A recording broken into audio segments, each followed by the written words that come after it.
கூட்டம் நடுவில் சொல்லி தீடும் சுத்த ஜோதியே ஆரோகியே இவ்வேளையில் ஆடியானை சம்பாரியோ.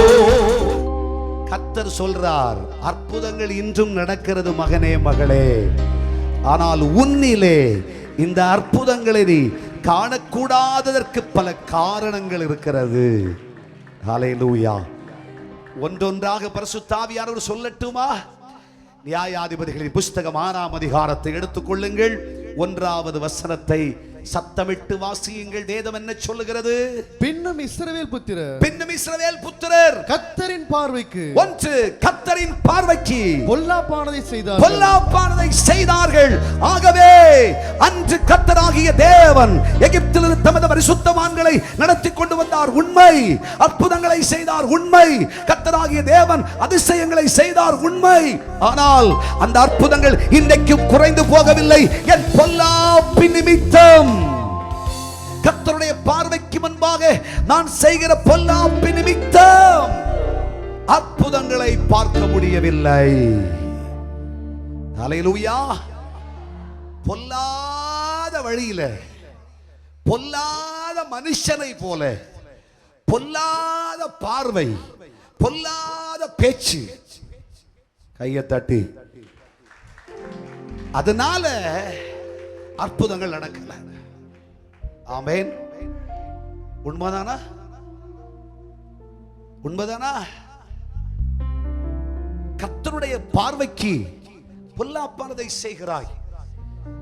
வெளியே பார்த்தா நல்ல மனுஷன், இவரை மாதிரி ஆவிக்குரிய மனுஷன் யாருமே கிடையாது. ஏன்னா நல்ல விலை உயர்ந்த பைபிள் வேற, கையில வேற பாட்டு புஸ்தகம் வேற, தேவாலயத்துக்கு போறத பார்த்தா என்ன அருமை, என்ன பெருமை, என்ன அழகு. காலை ஆராதனைக்கு சரியா போறாருங்க, வாராருங்க.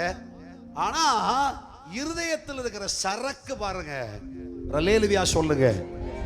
5 பைசாக்கு உதவாதது. ஆமென். ஐயா, தேவாலயத்துக்கு போற உண்மைதாங்க, எல்லா நீதி இருக்குங்க. வெளியே பேசுற அற்புதத்தை கேட்டா பிரச்சனையை தீர்க்க 100 நாள் உபவாசம். கையை தட்டி ஆண்டவருக்கு ஸ்தோத்திரம் பண்ணு. விட்டா 365 நாள் உபவாசம் தான். ஹல்லேலூயா சொல்லுங்க. சோ என்ன நல்ல மனுஷன். வெளியே பார்த்தா இவரை மாதிரி பரிசுத்தமான யாருமே கிடையாதுங்க.